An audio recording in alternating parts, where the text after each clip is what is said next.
And by the way, Govind, there is also a chat area on the right hand side. This will not get recorded. So if there is anything and I'm, my camera is switched off for that moment, please feel free to drop me anything. So I will be right here. Yeah, and the presentation is not in the shared mode right now. So you meant that it will come automatically, right? So what I will do, yeah. So you've done that thing, yeah. See, that's the good Okay. thing about doing techie guys for speakers.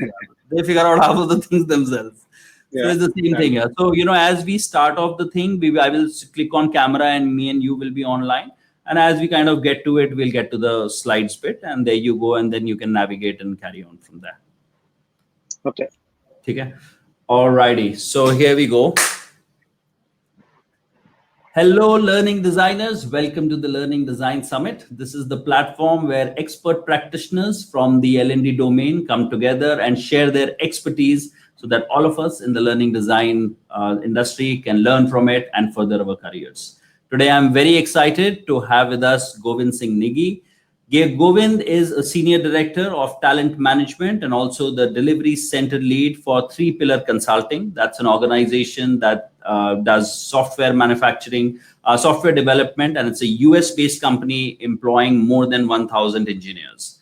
Govind also has 20 plus years of experience in the industry, and very interestingly, he is the founder and moderator of a HR community called HR Success Talks, and it has more than 1 lakh members. Govind, is that correct?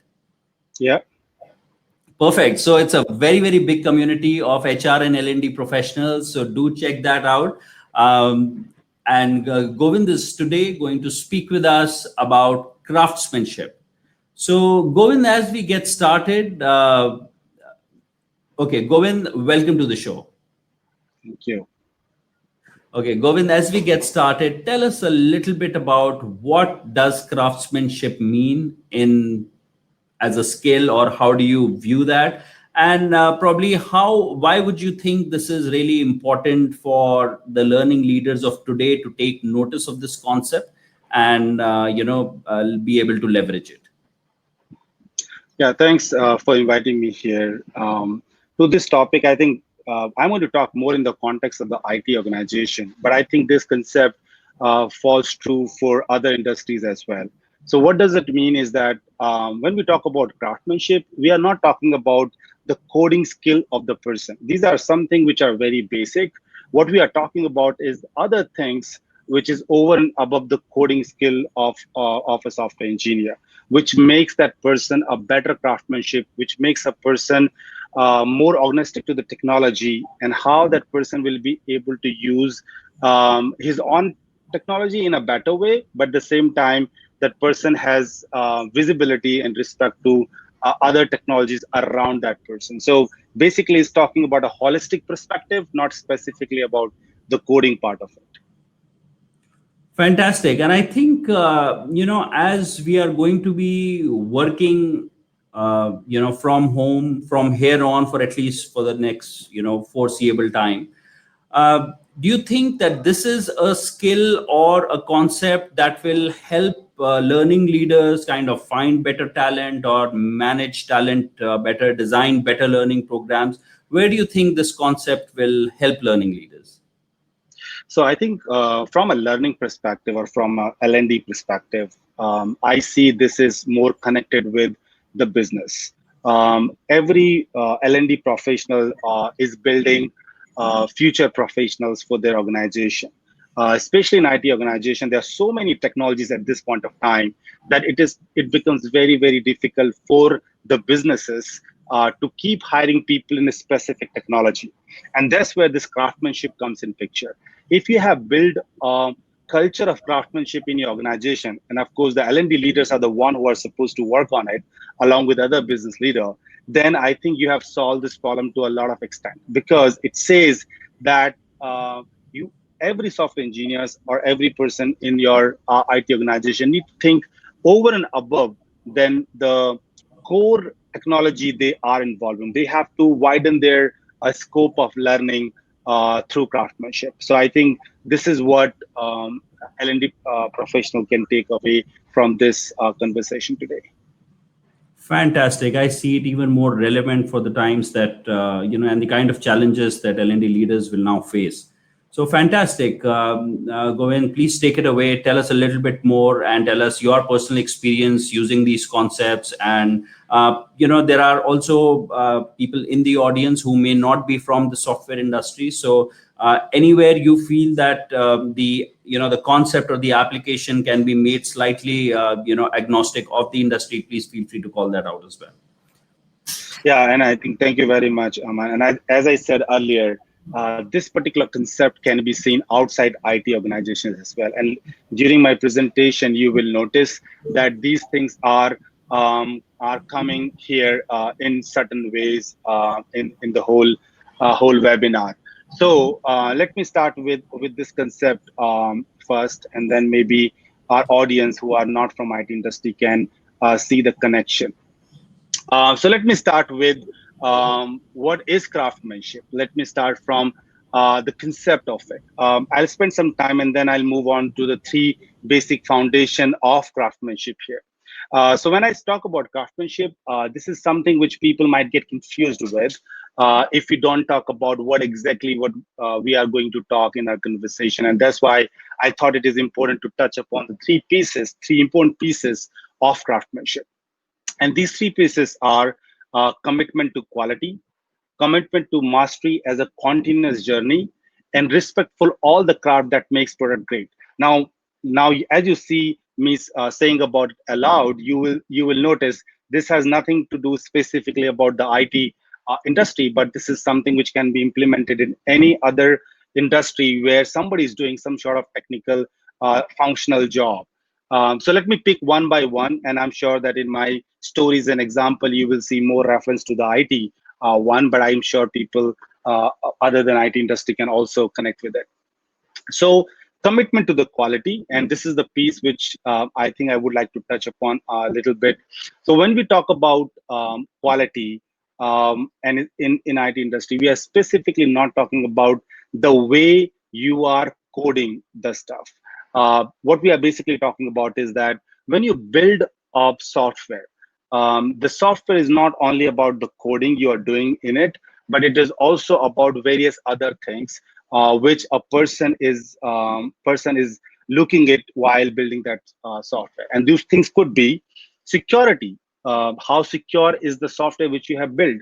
The performance of the software, the reliability on the software, whether this will crash under a particular workload, maintainability of the software, is it very high to maintain, easy to maintain, and the deployability of the software. At the same time, we also need to think about scalability of the software, which you need to keep in mind. Each of these is a cross-cutting concerns and summutative attributes which we have. So let's take reliability or uptime as an example. So uptime is the sum of all the things coming together. If one API has 100% uptime and another API has 60% uptime, then your product has 60% uptime. If the application has 100%, but it is unreachable by a segment of customer because of the DNS problem, it is effectively down for those customers. So basically what it means is that when you are building a software also, basically what you are not talking about is what has been coded at the background of it. What you're also talking about it is that how impactful this particular piece, and whether we have looked at other quality aspect of it. And I'm sure you can relate the same concept with any other industry where you are building a product. It is not necessarily the material all the time which you're using in the product. It might be the methodology you have used. It might be the condition in which that product can sustain, or a lot other criteria. So basically what it talks about is the quality piece of it. Now, how this craftsmanship comes in picture. When you are building something, and if you are committed to the quality of the piece you are building and not necessarily stuck to one portion of it, that means you are actually moving towards craftsmanship, and you are not necessarily stuck to a very small portion of your development. Moving on to the second piece of it, which is basically commitment to mastery as a continuous journey. We believe, and craftsmanship also talks about it, is that the mastery is basically a continuous journey. It is not something which you achieve one day. It is not the end destination. It is something which you will keep learning each and every day. And when you look at the learning curve as well, in the learning curve, and I'm sure most of the L&D leaders will agree with me, is that when you start, learn something, particular skill or particular technology or any other art, in the beginning, your learning curve is very high because you are actually learning those things and you're learning those things faster. Hence, your learning curve is very fast. But once you reach to a particular learning stage, when you learn certain things and you reach to a certain stage in terms of your knowledge, then the learning curve start going little flat, because you don't learn so many things in one go. You learn small things every single day or every single time frame which you have chosen for yourself, which means the learning curve is flat, the movement is slow, but that does not mean that you are not learning. Maybe you're learning with a smaller pitch. This learning never stops, which means that I don't think anybody can master any particular piece and say that I'm done. Like there's nothing more to learn in this area. Which I think if we believe in this, that's the end of our learning curve there itself. Now the craftsmanship touched upon it. It says that if you are a craftsmanship, if you are a software engineer and you believe in craftsmanship, if you are a some other product developer and you believe in craftsmanship, then it means that you think that learning is a continuous process. Mastering learning is a continuous process, and I think that kind of environment, if L&D people, L&D leaders can build in the organization, that will help their organization to to have a competitive edge there from a competitors, because the team members in the team never feels that they are done. They keep finding more ways to sharpen their knowledge out there. So this is more about the learning curve and how it is done. uh, Maybe that's there is one thing which I would like to mention, and many of you can found that in for sure in Wikipedia and all. There is a Japanese concept called shuhari, and that's what this concept it is known that when we learn, and I'm talking about this concept now, it is known that when we learn or train in something, we pass through the stages of shu, ha, and ri. And that's the concept out there. All of you can go and find on Wikipedia as well.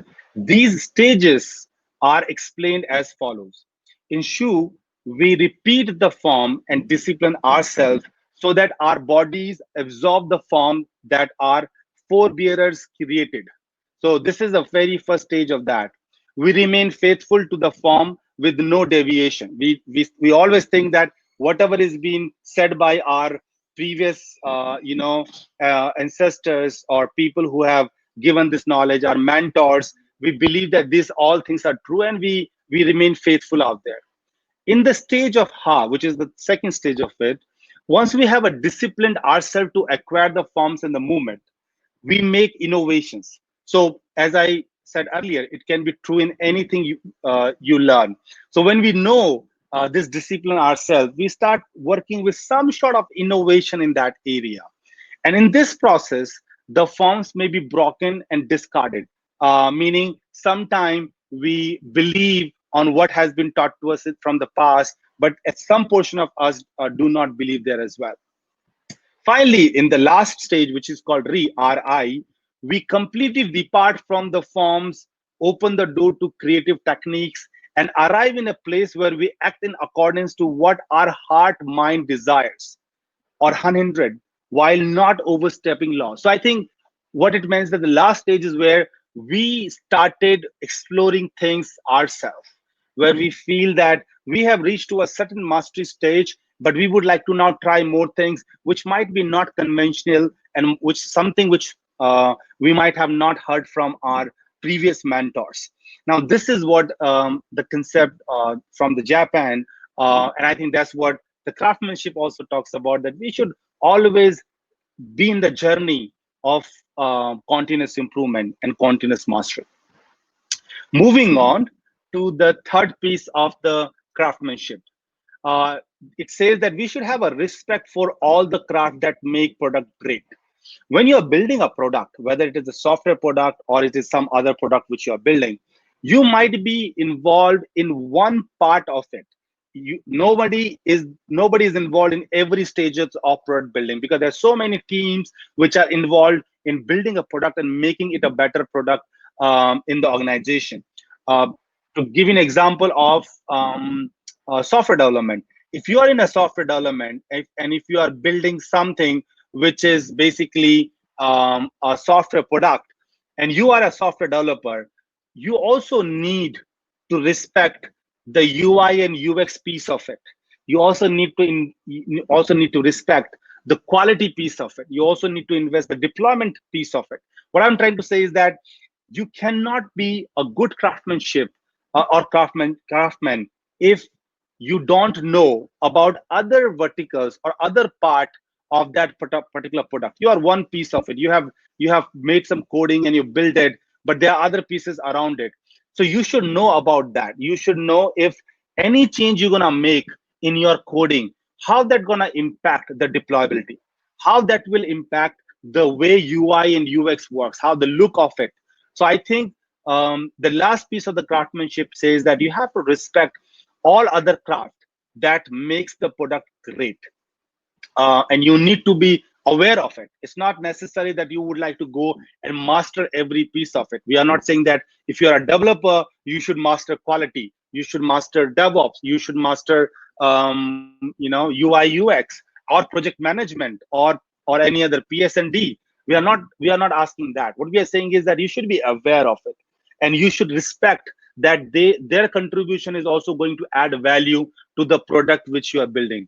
And if all these functions come together, you all will be able to make a better product. Now let me take an example of something which is not from IT industry in that particular case. Imagine we are building cars. Now when you build a car, there are very multiple stages a car, forming a car goes through. It could be from simple sketching, the basics of it, looking from a security perspective, looking from the structure perspective, looking from the material perspective which you're going to use, and how that will look like in the assembly pipeline. Once that's done, a quality check happens. There are some regulation every government has which has to be passed. Now there are so many pieces of it. The craftsmanship says that if you are part of one particular segment of the whole process, you should be aware of it, and you should also respect that any act of yours will gonna impact others. If you are into a designing team and you make a change in the designing, it might impact the way the painter is going to paint. So I think you have to be conscious about it. You should be aware about it, and that's where you should go from there. So this is the whole concept of craftsmanship. It says that you have to think one step up above from what is your core. If you are in software development, your core is coding, quality, UX, UI. You have to think one step above, and you have to keep this key fundamental element of craftsmanship: a commitment to quality, a commitment to mastery as a continuous journey, and a respect to other crafts as well. So this is what the craftsmanship is all about. Now moving on to the next step of this, that how can craftsmanship be a key to growth? Now that's a very important perspective, and this is good for L&D leaders. This is good for employees as well when they are going in the path of the craftsmanship. Now when you are going in the path of the craftsmanship, you are making yourself bigger than just simply focusing on one technology. What you are also doing is basically you are being technology agnostic, which does not mean that you are going to try various other element. You don't have to jump from one segment of the technology to the other segment. What I'm not saying is that if you're a developer, it's not that you have to jump from developer to quality or quality to UI. No, or if you are into some other product development industry, not specifically software development, then you don't have to jump into all the different segments. No, we are not saying that. What we are saying that is that if you are into, let's say, front end development, and you're working on a particular technology in front end, maybe let's say you're working on React Native. What we are saying is that we should also, or you as a person should also broaden your scope and move away from only React Native to other front end technology, so that you get a sense of what these technologies look like, what are good in those technologies, and how that can be leveraged by you while working on a particular product. Every product comes with a different challenge, which means that we need to think of different kind of solutions for solving different problems out there. So you can't fix one technology in every problem you are solving.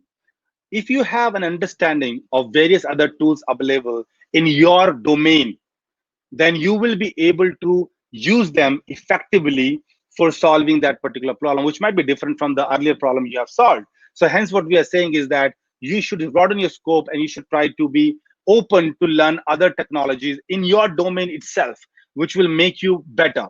Now, there could be a possibility that, let's say you have, 5 different technologies in your domain in front end itself. There could be a possibility that you are expert of one and two, and you are acquaintance with one and two, and you are familiar with one and two. Not necessary that you are master of everything, but what it tells is that you at least know that if you need to use a specific feature of a particular technology to solve your problem, which you are not able to solve with the main technology you're trying to use to solve that particular problem, then you will be able to use it. So having aware about different features and option a technology provide will definitely gonna be helping. And that's where, if you are a craftsman and you know that art and you believe in it, there is a growth there, because people will like to reach out to you.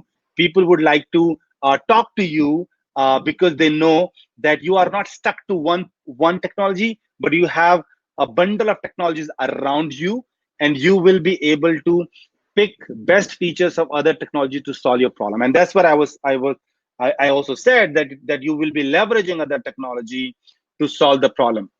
Now, with the wider growth of those different technology in the same domain, you will have a better edge than other people in your organization who are stuck to one technology, or maybe they are master of one technology.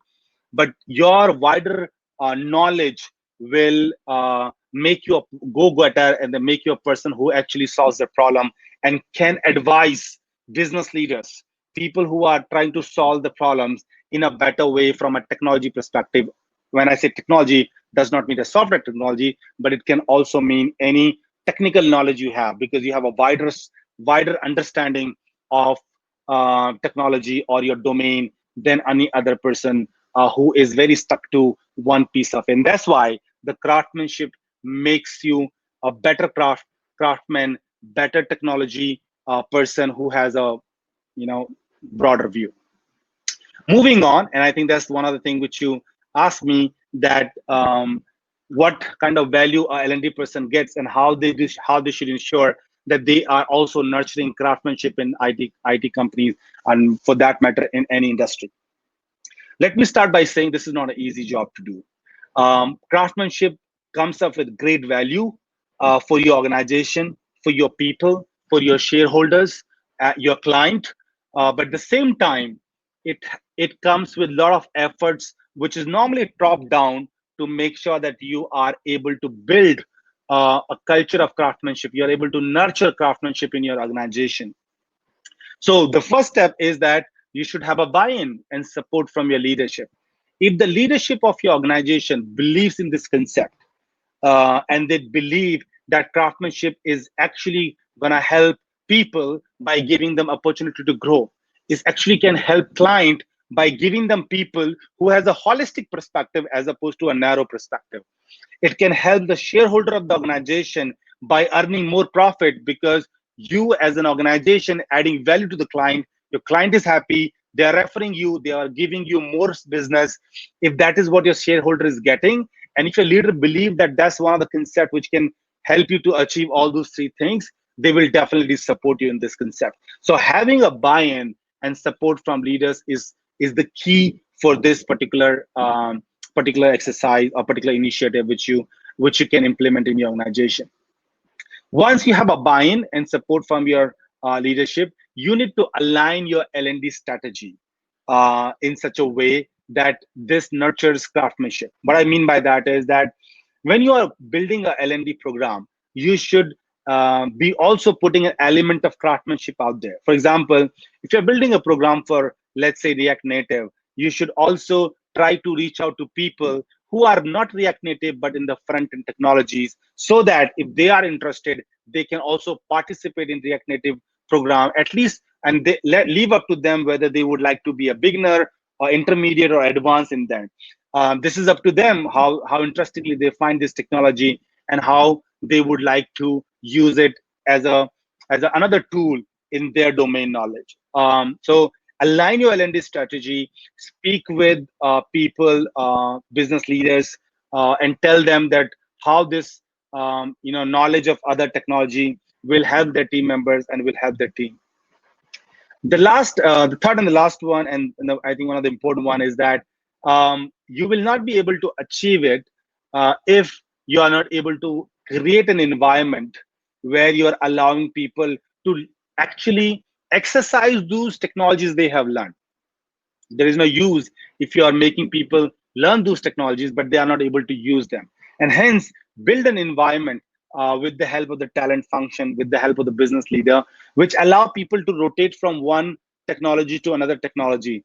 Give them some time to get settled down in that technology. So you should have that buffer area. You should also be able to have a mindset among your manager who should allow people to um, you know give them time, give them support. Because if I have changed, if I was working with technology 1 and now I'm working on technology 2, after learning it, of course I will not be good as a technology 1. So I need some time, I need some support to be better in technology 2. And I think that's where the organization has to be flexible, and you need to have to put a process and the whole ecosystem in place which supports that, including the managers, because managers has pressure to have deadlines to achieve things. And I think that's where we need to choose projects where we can put these people where they can exercise the new things they have learned. And that's where we will be able to use and we'll be able to use this new technology they have learned. This is the way we will be able to build the culture of the craftsmanship. Trust me, it's not an easy job to do, because we are talking about changing the mindset of not one individual, but the whole organization as a whole.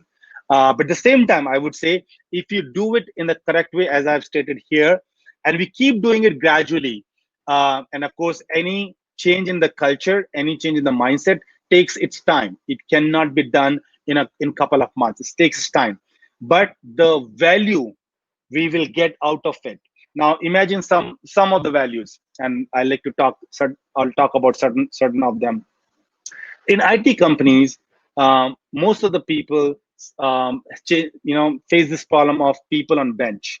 When people come on bench, they are not allocated to the projects, and they are waiting for the new projects to come. I think if your organization is able to implement the culture of craftsmanship partially or fully, the value you will get is that once people come on bench, they will be eager to learn new technologies in their domain.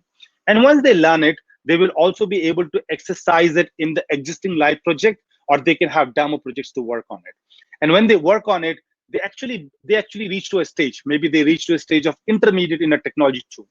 Now imagine earlier you had 50 people on bench and everybody was specialized in a certain technology. Now you have 50 people which they also specialize in 2 technologies, which means that you have 50 technologies to explore.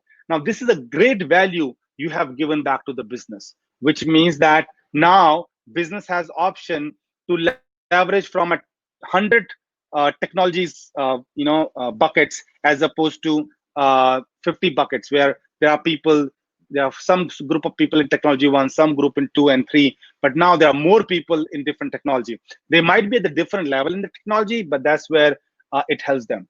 The craftsmanship also helps you to retain your people. That's very interesting, because when you're talking about craftsmanship, and if you remember, one of the element was the continuous learning and continuously working towards mastering. It means that you are challenging your team member, your employees every single day to achieve more and more and more.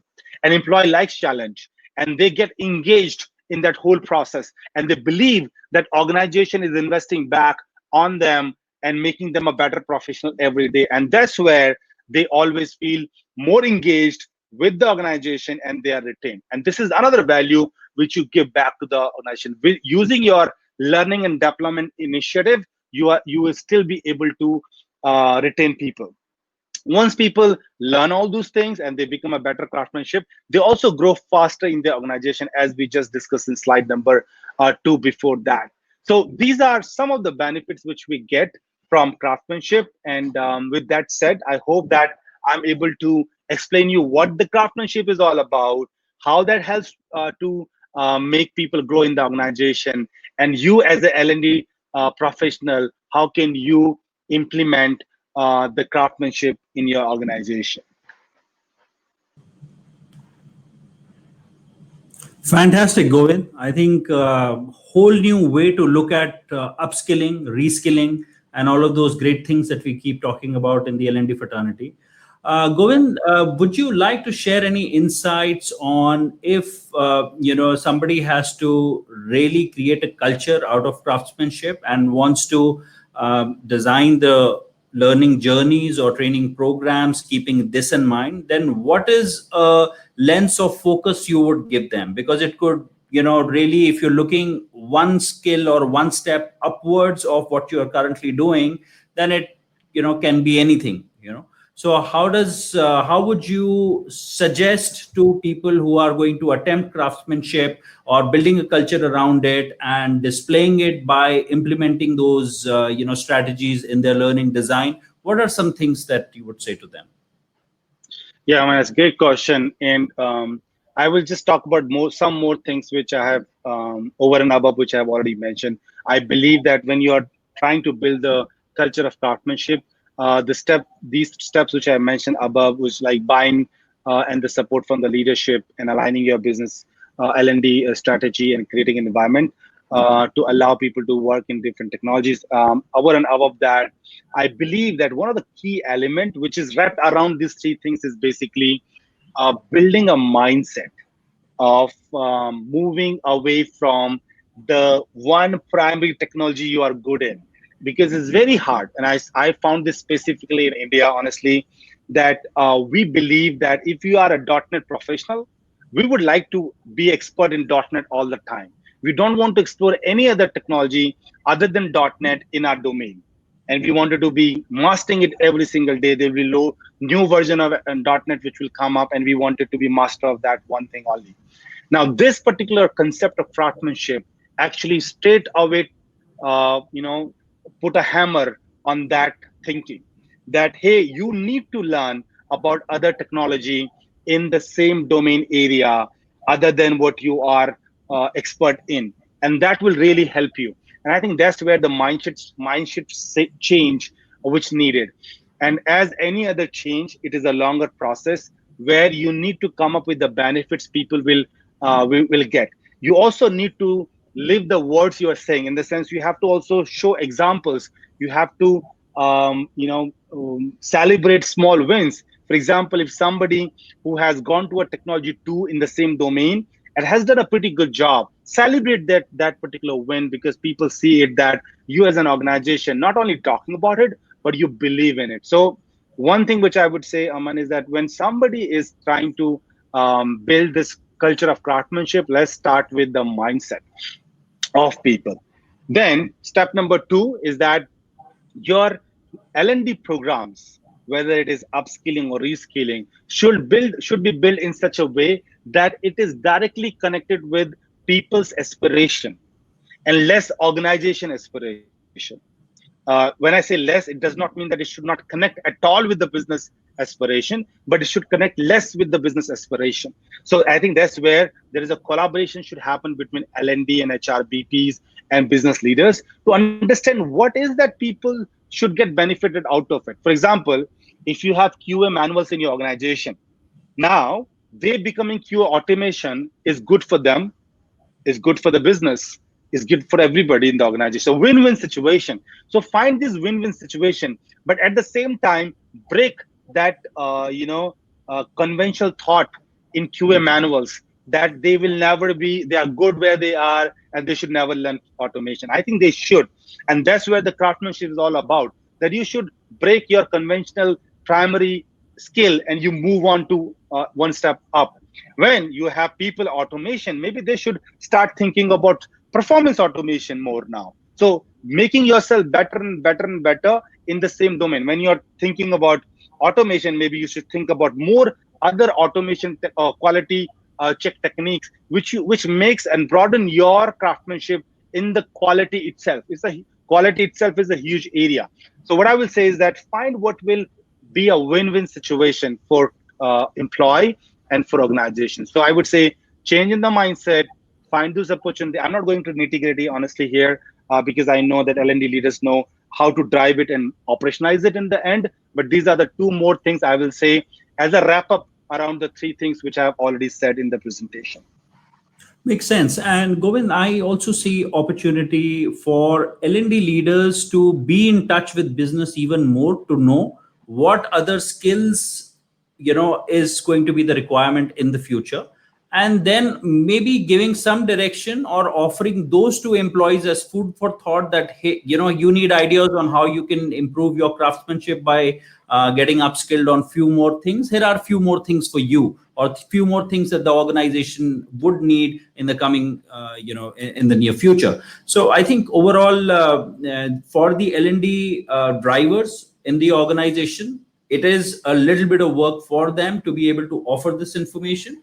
And for then, I think, anything gets internalized in the organization once the mindset is in place, leaders are aligned, and we are talking the same language. And, there are examples that are celebrated of success that get aligned to, the theme or mandate. So fantastic, Govind. And, I would say that your concept aligns with the current requirement that most of the organizations are going through, because there are transformations taking place. There are industries which are going through massive change by themselves. And, kind of work that we did is no more happening. The kind of work that was never there is now kind of taking place. So I would say that, just in time concept for, how does one look in the future and prepare their teams in the longer run. Fantastic. Govind, very, very insightful. Thank you so much for this. And I think there is a lot, that one could take away from the session like this, because it really opens up the mind in terms of how does one need to look at it and also implement it. So fantastic stuff, Govind. Thank you so much. Thank you very much for inviting me there. All right. Govind, at this point, we will, cut the thing and we will do the edit part. Now, as a next step, I think overall, very brief here, Govind, right in time, you didn't go over, a few of the things that I check at my end, and very crisp to the point, just loved it. Yeah. And overall, I think, Govind, you are doing a very smart thing by calling it something which is your name, because, you have mastered the art of, putting the right bottle to your liquor. So, great job there. I have another speaker I'll share with you. This gentleman heads Oracle's talent management function. And he too had, shared with me his concept of what he's calling of what, his perspective. So I think fantastic things happening here from all learning leaders. They're trying to come up with, fantastic stuff to inspire other people. And, these things also, Govind, I feel, makes for the language that we use in the organization. That it's not something kisko explain kiya kisi phrase mein, and, it's a simple word and it means this. So, you install that in people that here is the word, here is what it means. Yeah, and thank you very much for, in fact, allowing us. This is a very new concept. For all of us to look at it. We have been doing it since 1.5 years now, and it has really paying us back. And trust me when I said that in India, it is very difficult to do. I'm saying it from my experience of leading L&D in Romania and US as well. Romanians and US people are more open. US are like truly open to it. They have been living it every single day. Romanians are like moderate. In India, it was a very tough job because the moment you ask somebody to reskill yourself to some other technology, even in their field, even in the domain, we are not saying you to change your domain at all. They feel like it is a very stress for them, and why should they do it? But I think in 1.5 years, we are able to build an atmosphere where people are very comfortable, and truly, it's great help helpful for it's a great help for us to retain people, because people who are really passionate about what they're doing, they stay with us and really create a lot of value to our client, because they get perfect people to work with them who are holistic perspective and not a narrow down perspective. Makes sense, sir. And I also see a shift. Jaise pehle, we used to say that software means it's about expertise. So you are on site ground, I mean, site core. So you are on site core. You are Hmm. on, a certain RDBMS. You are on RDBMS, and you are the go-to person. And become an expert, you become an indispensable. So that was the kind of attitude I think a lot of people had. And but tell me something, Govind, and this is on a personal level, that somebody who knows .NET, for him, how easy will it be to pick up WordPress?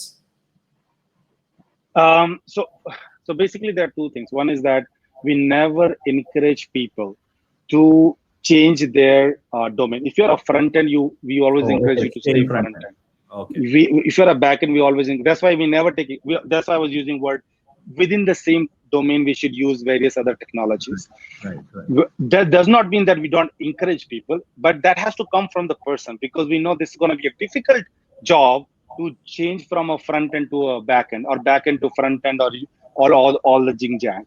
But that people do. I have examples in our organization where people change from one, like recent example was a QA turning to be a BA now.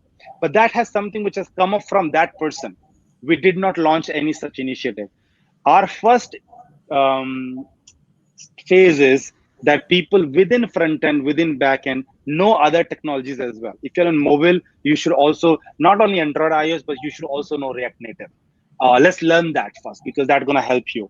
So making them that a craftsman within that domain is something we are working right now. Fantastic stuff here.